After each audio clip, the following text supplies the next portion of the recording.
Doctor ortho Ayurvedic oil and capsule, अब दर्द भी घुटने टेकेगा। उत्तराखंड मदरसा बोर्ड खत्म, राज्य के मदरसों में राज्य शिक्षा बोर्ड का पाठ्यक्रम होगा लागू। मदरसों में पढ़ने वाले बच्चे शिक्षा की मुख्य धारा से जुड़ सकेंगे, शैक्षिक प्रमाण पत्र मान्य होंगे। मानसून पर अलर्ट हुआ प्रशासन, राज्य स्तरीय मॉक ड्रिल की तैयारियां पूरी। 2 जुलाई को 13 जिलों में होगा अभ्यास। सम्मानित हुए चंपावत के वीर सपूत सेवानिवृत्त लेफ्टिनेंट जनरल गजेंद्र जोशी, राष्ट्रपति के हाथों परम विशिष्ट सेवा मेडल। पूरे जनपद ने मनाया गौरव का पर्व।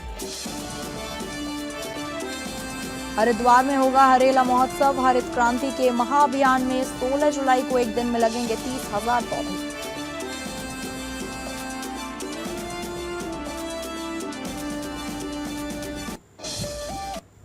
नमस्कार, आप सभी का बहुत स्वागत है उत्तराखंड बुलेटिन में। मैं हूं आपके साथ अंकिता सिंह। शुरुआत करेंगे बुलेटिन की। उत्तराखंड मदरसा बोर्ड आज से खत्म हो जाएगा। इसके बाद राज्य के मदरसों में राज्य शिक्षा बोर्ड का पाठ्यक्रम लागू होगा। इससे मदरसों में पढ़ने वाले हजारों बच्चे शिक्षा की मुख्य धारा से जुड़ सकेंगे और उनके शैक्षिक प्रमाण पत्र मान्य होंगे। राज्य में वर्ष 2011 में मदरसा बोर्ड के गठन को मंजूरी मिली थी। हालांकि 15 साल बाद भी इसे राज्य शिक्षा बोर्ड के समकक्ष मान्यता नहीं मिल पाई। इसी कारण मदरसों में बच्चों की संख्या तेजी से कम होती रही। मुख्यमंत्री पुष्कर सिंह धामी ने साल फरवरी में मदरसा बोर्ड खत्म करने की घोषणा की थी। उन्होंने जुलाई से सभी अल्पसंख्यक शिक्षण संस्थानों को उत्तराखंड राज्य अल्पसंख्यक शिक्षा प्राधिकरण के दायरे में लाने के निर्देश दिए थे। साथ ही साथ उनकी मान्यता उत्तराखंड शिक्षा बोर्ड से किए जाने को कहा था। इन निर्देशों के बाद अब मदरसा बोर्ड खत्म हो रहा है। इसके बाद सभी मदरसों को शिक्षा विभाग से मान्यता लेनी होगी। उन्हें राज्य शिक्षा बोर्ड का पाठ्यक्रम भी लागू करना होगा। देखिए, मदरसा बोर्ड 1 जुलाई को पूरी तरह से समाप्त हो जाएगा और उसकी जगह उत्तराखंड अल्पसंख्यक शिक्षा प्राधिकरण ले लेगा। मदरसा बोर्ड एक नासूर बन गया था मुस्लिम बच्चों के लिए, मदरसा शिक्षा के लिए, और जिसके अंदर पाठ्यक्रम ही जिसका ऐसा था कि एक आम आदमी समझ ना पाए। दोम, शोम, तैतानिया, फौकानिया, पंजुम, मुंशी, मुअल्लिम। मुझे बताइए कि आज की डेट में इन डिग्रियों को कोई पूछ रहा है? और उत्तराखंड में इस पढ़ने के बाद भी मेरे बच्चे को उस डिग्रियों की समकक्षता नहीं थी। उस बच्चे को कहीं एडमिशन नहीं मिल पाता था। अगर 8th कर लिया तो 9th में एडमिशन नहीं, 10th कर लिया तो 11th 12th में कहीं एडमिशन नहीं। तो क्या करें ऐसी डिग्री का? इसको ऐसी डिग्री को तो चूल्हे में जला देना चाहिए। तो वही मेरे युवा मुख्यमंत्री ने क्या कि जब अगर इसको समकक्षता नहीं दी जा सकती तो इसको भंग कर देना चाहिए। और आज के दौर में मदरसा एक अरबी का शब्द है जिसका हिंदी अनुवाद विद्यालय होता है, इंग्लिश में स्कूल कहते हैं। हम सब जानते हैं कि देश की आजादी से पहले मदरसों में बड़े बड़े लोग पढ़े, हिंदू, मुस्लिम, सिख, ईसाई सब पढ़ते थे। और वहां पे इसका मतलब पाठ्यक्रम में सब कुछ पढ़ाते होंगे। सीएम धामी ने उत्तराखंड निवास नई दिल्ली में अत्याधुनिक मीडिया सेंटर का लोकार्पण किया। यह केंद्र पत्रकार साथियों के लिए अत्यंत उपयोगी एवं सुविधाजनक सिद्ध होगा और डिजिटल तकनीक के माध्यम से राज्य सरकार की जन कल्याणकारी योजनाओं, नीतियों, महत्वपूर्ण निर्णयों और विकास कार्यों की जानकारी त्वरित और प्रभावी रूप से मीडिया तक पहुंचाने में महत्वपूर्ण भूमिका निभाएगा। इस अवसर पर माननीय केंद्रीय सड़क परिवहन एवं राजमार्ग राज्य मंत्री जी भी उपस्थित रहे।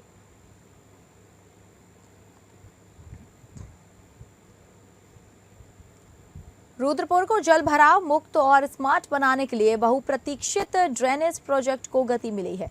महापौर विकास शर्मा ने कुमाऊं आयुक्त दीपक रावत से मुलाकात कर अटरिया मोड़ से डीडी चौक होते हुए त्रिशूल चौक तक आरसीसी नाला और फुटपाथ निर्माण का प्रस्ताव रखा। आयुक्त ने प्रस्ताव पर सहमति दी है। 2026 से 27 के लिए तैयार इस परियोजना की लागत 16.61 करोड़ रुपए है। इसके तहत सड़क के दोनों ओर आधुनिक आरसीसी नाले बनेंगे जिससे बरसात में जल भराव की समस्या खत्म होगी। साथ ही नागरिकों को सुरक्षित फुटपाथ भी मिलेगा। महापौर ने सीएम पुष्कर सिंह धामी को पत्र लिखकर जिला विकास प्राधिकरण के माध्यम से धनराशि मंजूर करने का अनुरोध किया है। उन्होंने कहा कि यह परियोजना रुद्रपुर की आधारभूत संरचना मजबूत कर यातायात व्यवस्था सुधारेगी।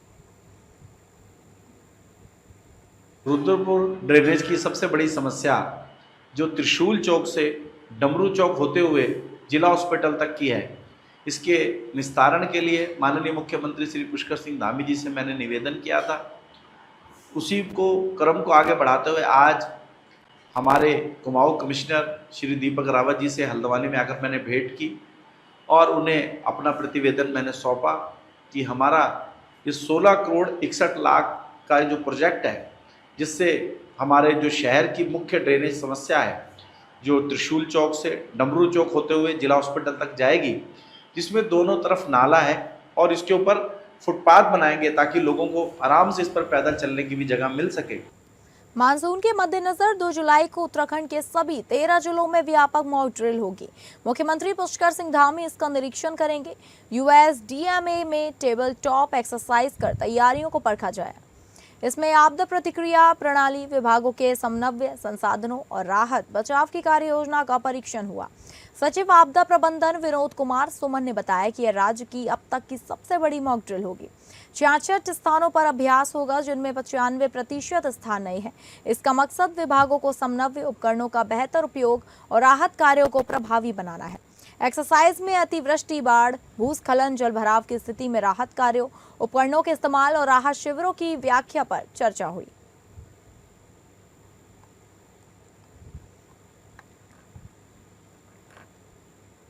मसूरी के मॉल रोड स्थित नवली ऑमलेट सेंटर के पास पर्यटकों द्वारा स्थानीय दंपति पर हमले का वीडियो वायरल होने के बाद मामला फिर तूल पकड़ लिया है। हरियाणा के पर्यटकों ने विवाद के दौरान प्लास्टिक ट्रे से हमला किया, जिससे एक महिला बेहोश हो गई और अन्य घायल हुए। स्थानीय लोगों का आरोप है कि पुलिस ने आरोपियों पर केवल BNS की धारा 170 के तहत कार्रवाई कर छोड़ दिया। अधिवक्ता आर्यन देव उनियाल, व्यापार मंडल महामंत्री, पूर्व मंडल अध्यक्ष राकेश रावत और व्यापारी पीयूष गोयल समेत कई लोगों ने पुलिस की नरम कार्रवाई पर सवाल उठाए। उनका कहना है कि सख्त कार्रवाई न होने से ऐसे मामले दोहराए जाएंगे। ये पूर्ण और हास्यपद है, और हास्यपद दुर्भाग्यपूर्ण इसलिए है कि आप सेक्शन 170 BNSS का इस्तेमाल करते हैं, जिसमें साफ तौर पर लिखा है that to prevent a cognizable offence आप किसी को अरेस्ट कर सकते हैं बिना मजिस्ट्रेट से परमिशन लिए बिना। तो क्या वो कॉग्निजेबल ऑफेंस नहीं हुआ था? क्या वहाँ क्रेट सर पे नहीं मारी गई थी महिला के? क्या वहाँ गुंडागर्दी करके लोगों के सर पे और उस पर फाड़ा नहीं गया था? तो क्या 170 धारा इनफ है? क्या इसमें 115, 116, 117, 118 की ग्रीवियस हर्ट और वॉलंटरी हर्ट की धारा नहीं लगनी चाहिए? क्या इसमें असॉल्ट की धारा नहीं लगनी चाहिए? क्या इसमें क्रिमिनल इंटिमिडेशन की धारा नहीं लगनी चाहिए? और क्या वो लोग अभी भी अरेस्ट सलाखों के पीछे नहीं होने चाहिए? देखिए, कल जो वीडियो वायरल हुआ है, तो सबसे पहले तो हम इसके लिए घोर निंदा करते हैं।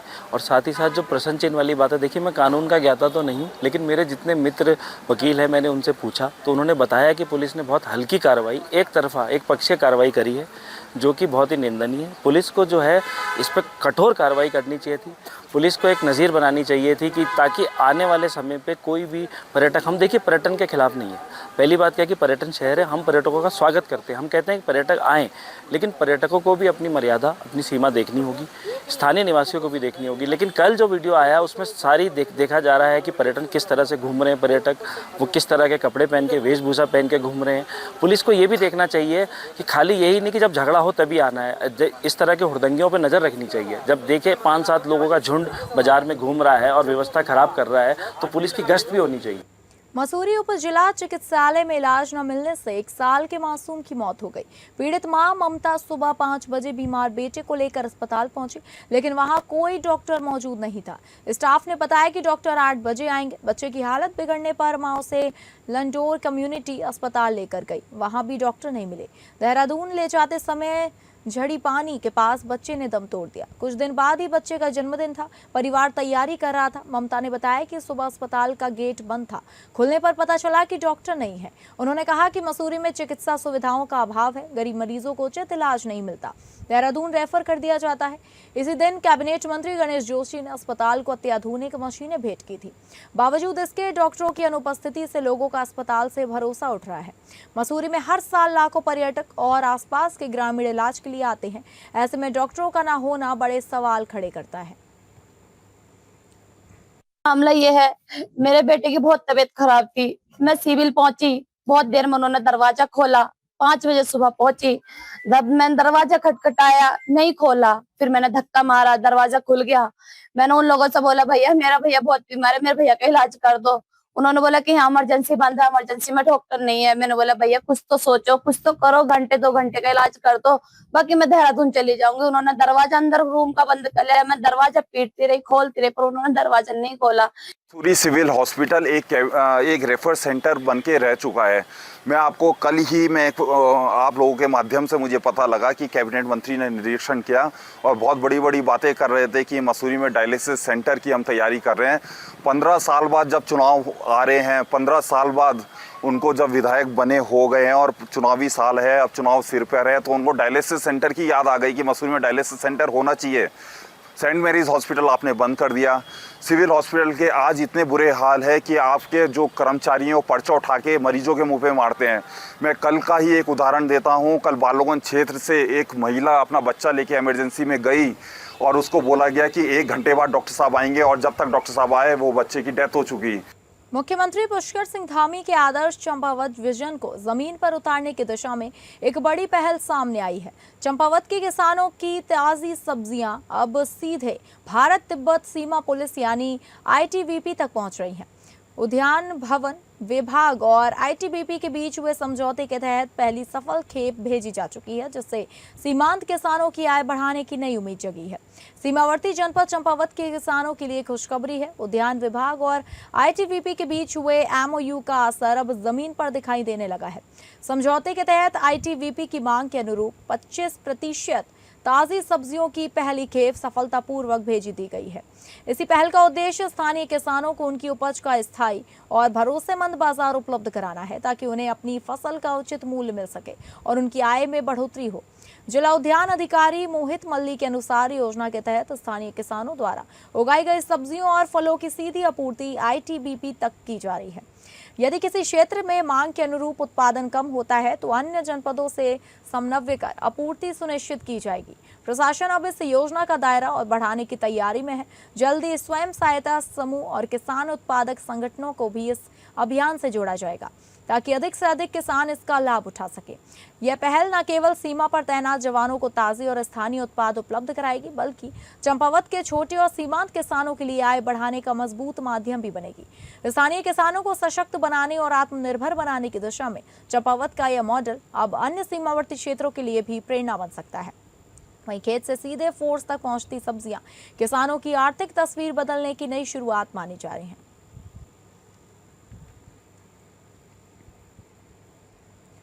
चंपावत में जिला पंचायत की अहम बैठक में विकास कार्यों की समीक्षा के साथ अधिकारियों को साफ संदेश दिया गया। जनता की समस्याओं का त्वरित समाधान हो और योजनाएं समयबद्ध तरीके से धरातल पर उतरे। बैठक में शिक्षा, स्वास्थ्य, सड़क, पेयजल, पर्यटन और राशन कार्ड सत्यापन जैसे कई महत्वपूर्ण मुद्दों पर बड़े फैसले लिए गए। चंपावत जिला पंचायत सभागार में जिला पंचायत अध्यक्ष आनंद अधिकारी की अध्यक्षता में जिला पंचायत की महत्वपूर्ण बैठक आयोजित हुई। बैठक में जनपद के विकास कार्यों और विभिन्न विभागों की योजनाओं की प्रगति की समीक्षा की गई। बैठक की शुरुआत में जिला पंचायत अध्यक्ष ने मुख्यमंत्री की आदर्श चंपावत परिकल्पना को साकार करने के लिए सभी विभागों से समन्वय और प्रतिबद्धता के साथ कार्य करने का आह्वान किया। उन्होंने स्पष्ट निर्देश दिया कि जिला पंचायत सदस्यों के माध्यम से प्राप्त जन समस्याओं का प्राथमिकता के आधार पर त्वरित समाधान किया जाए। अब अगली खबर का रुख करते हैं, जहां उत्तराखंड में मानसून के दस्तक देने से पहले सरकार पूरी तरह अलर्ट मोड में है। संभावित बाढ़, भूस्खलन और अतिवृष्टि जैसी आपदाओं से निपटने के लिए राज्य स्तरीय टेबल टॉप एक्सरसाइज आयोजित की गई। वीडियो कॉन्फ्रेंसिंग के जरिए हुई इस अहम बैठक में चंपावत प्रशासन ने भी हिस्सा लिया, जहां तैयारियों की समीक्षा के साथ अधिकारियों को स्पष्ट जिम्मेदारियां सौंपी गई। मुख्यमंत्री पुष्कर सिंह धामी के निर्देशों के क्रम में आयोजित इस राज्य स्तरीय टेबल टॉप एक्सरसाइज की अध्यक्षता सचिव आपदा प्रबंधन श्री विनोद कुमार सुमन ने की। बैठक में एनडीआरएफ और एसडीआरएफ को मानसून से पहले सभी संसाधनों और राहत बचाव उपकरणों को पूरी तरह तैयार रखने के निर्देश दिए गए। साथ ही सभी अधिकारियों और कर्मचारियों को सचेत और भूदेव ऐप डाउनलोड कर सूचना तंत्र को और मजबूत बनाने के निर्देश भी दिए गए। सचिव आपदा प्रबंधन ने कहा कि मानसून के दौरान किसी भी आपदा से प्रभावी ढंग से निपटने के लिए विभागों के बीच बेहतर समन्वय, 24/7 कंट्रोल रूम, मजबूत संचार व्यवस्था और संवेदनशील क्षेत्रों की लगातार निगरानी बेहद जरूरी है। सड़क, बिजली, पेयजल, स्वास्थ्य और पुलिस विभागों को पूरी सतर्कता के साथ तैयार रहने के निर्देश दिए गए।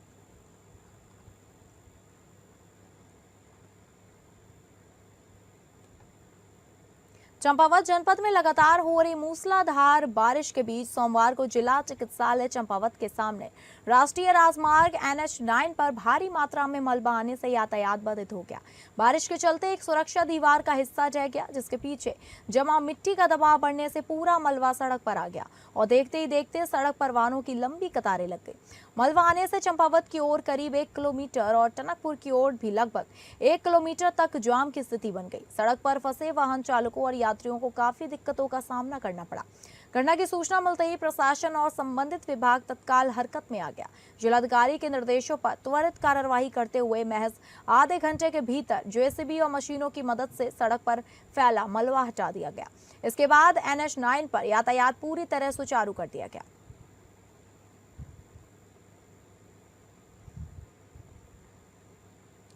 जनपद चंपावत के अमोड़ी क्षेत्र में राष्ट्रीय राजमार्ग पर तुलसी होटल के पास एक बुलेरो वाहन दुर्घटनाग्रस्त हो गया। सूचना मिलते ही समाज सेवी केदार सिंह ब्रजवाल, ब्रजेश जोशी और राकेश चौड़ाकोटी तत्काल मौके पर पहुंचे और राहत बचाव कार्य शुरू किया। तीनों ने घायल यात्रियों की मदद की, उन्हें प्राथमिक सहायता दी और सभी को सुरक्षित गंतव्य तक पहुंचाने की व्यवस्था की। प्रशासन को सूचना देकर आगे की कार्रवाई सुनिश्चित कराई गई।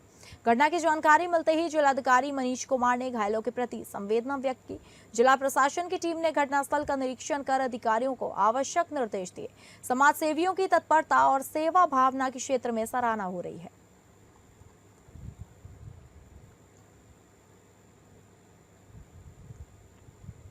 चंपावत जनपद के लटोरी गांव के वीर सपूत भारतीय सेना के सेवानिवृत्त लेफ्टिनेंट जनरल गजेंद्र जोशी को देश के सर्वोच्च सैन्य अलंकरणों में शामिल परम विशिष्ट सेवा मेडल से सम्मानित किया गया।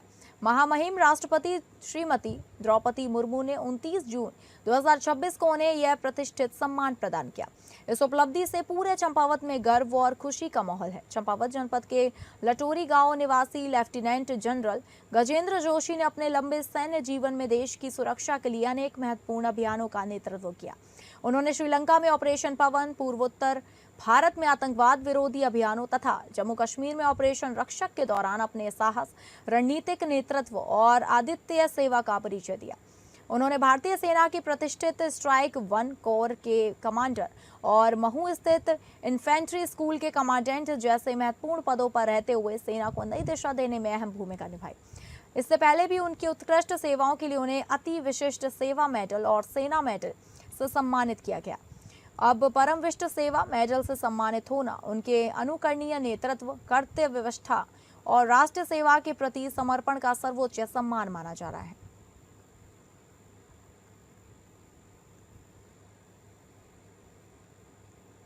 हरिद्वार पुलिस ने देश की अर्थव्यवस्था को नुकसान पहुंचाने वाले नकली नोट गिरोह का बड़ा प्रहार करते हुए 3 आरोपियों को गिरफ्तार किया है। 2 दिन पहले 52,500 रुपए के नकली नोट बरामद होने के बाद जांच को आगे बढ़ाते हुए कोतवाली श्यामपुर पुलिस ने वरिष्ठ पुलिस अधीक्षक के निर्देशन में यह बड़ी कार्रवाई की। पुलिस ने लालढांग तिराहे पर घेराबंदी कर एक कार से 3 आरोपियों को दबोचा। एक कमीज से मारपीट को लेकर दबोचे गए। गिरोह की कर नकली नोट का जखीरा प्राप्त हुआ। इसके बाद पुलिस ने जांच के एंगल को नकली नोट गिरोह के खुलासे पर घुमाया। उनके कब्जे से करीब 50,000 रुपए के छपे नकली नोट, लैपटॉप, HP और कैनन कंपनी के 2 प्रिंटर, 5 मोबाइल फोन और नकली नोट छापने में इस्तेमाल होने वाले अन्य उपकरण बरामद किए गए। देखिए, ये कोतवाली श्यामपुर में जैसा कि आपको बता दें कि 2 दिन पूर्व एक केस पंजीकृत किया गया था, जिसमें कुछ वन कर्मियों के साथ लोगों द्वारा मारपीट की गई थी। उसी क्रम में उन लोगों से कुछ नकली नोटों की बरामदगी हुई थी। उनकी जब इसी केस में फर्दर इन्वेस्टिगेशन की गई तो पता चलता है कि उनके और भी साथी इन्वॉल्व है। इस संबंध में जो कोतवाली श्यामपुर द्वारा फर्दर इन्वेस्टिगेशन जाके जब की गई तो पता चला कि 3 लोग अन्य जो 2 बिजनौर के और एक श्यामपुर का रहने वाला है, वो इस तरह के फर्जी नोटों का प्रिंटिंग और ये करते हैं। उन्हें सूचना मिली कि ऐसी गाड़ी से उनका ट्रांसपोर्टेशन किया जा रहा है। तब जब इस गाड़ी को इंटरसेप्ट किया गया तो उस गाड़ी से करीबन 52,000 के प्रिंटेड नोट्स मिले, जो शीट्स में थे, जो अभी तक कटे नहीं थे। इसके साथ साथ ही 1 लैपटॉप और 2 प्रिंटर्स की भी बरामदगी हुई। इनके द्वारा जो नोट्स होते थे उनको बेसिकली हाई क्वालिटी से स्कैन करके उनको प्रिंट किया जा रहा था एक बहुत ही प्रॉपर पेपर पे। उत्तराखंड के लोक पर्व हरेला को इस बार हरिद्वार में पर्यावरण संरक्षण के सबसे बड़े अभियान के रूप में मनाया जाएगा। 16 जुलाई को पूरे जिले में एक साथ 30,000 पौधे लगाए जाएंगे, जबकि हरित हरिद्वार मिशन के तहत कुल 5,80,000 पौधारोपण का लक्ष्य रखा गया है। जिलाधिकारी मयूर दीक्षित के निर्देशन में आयोजित एक बैठक में डीएफओ स्वप्निल अनिरुद्ध ने अभियान को तैयारियों को अंतिम रूप देने के निर्देश दिए। उन्होंने कहा, इस बार केवल पौधे लगाना ही उद्देश्य नहीं है, हर पौधे की मोबाइल ऐप के जरिए जियो टैगिंग कर निगरानी और संरक्षण भी सुनिश्चित किया जाएगा। अभियान में सरकारी विभागों के साथ विद्यालय, स्वयंसेवी संस्थाएं, जनप्रतिनिधि और आम नागरिक भी शामिल होंगे। एक परिवार 2 पौधे की मुहिम के माध्यम से हर घर में हरियाली बढ़ाने का संदेश दिया जाएगा। हर वर्ष की तरह एक पारंपरिक जो हमारा महोत्सव है हरेला महोत्सव, इस पर जो है 16 जुलाई को प्रदेश भर में मनाया जाना है। इसी क्रम में आज जो है शासन द्वारा कुछ निर्देश दिए गए थे। इसी क्रम में आज जिला स्तर पर एक बैठक की गई, जिसमें समस्त विभागों को बुलाया गया और आने वाली जो रूपरेखा है, इस कार्यक्रम की रूपरेखा है, उसके संबंध में एक विचार विमर्श और चर्चा की गई। समस्त विभागों को जो है टारगेट दिए गए हैं हरेला के संबंध में, वृक्षारोपण के, और इसी क्रम में जो आने वाले 15 दिन है, इसमें साइट्स का चयन, स्पीसीज का चयन, प्रजाति का चयन, गड्ढे खुदान और उसकी निरंतर निगरानी और पौध लगाने के बाद कैसी इसकी सफलता सुनिश्चित किया जाए, इस संबंध में जो है दिशा निर्देश दिए गए। और साथ ही में जो है एक हरित हरिद्वार जो प्रोग्राम हमारा चल रहा है आने वाले कुंभ मेला के दृष्टिगत, उसके संबंध में भी चर्चा की गई और उसमें जो टारगेट्स दिए गए हैं वो भी समस्त विभागों को बताए, अवगत करा दिए गए। तो फिलहाल उत्तराखंड बुलेटिन में बस इतना ही। नमस्कार।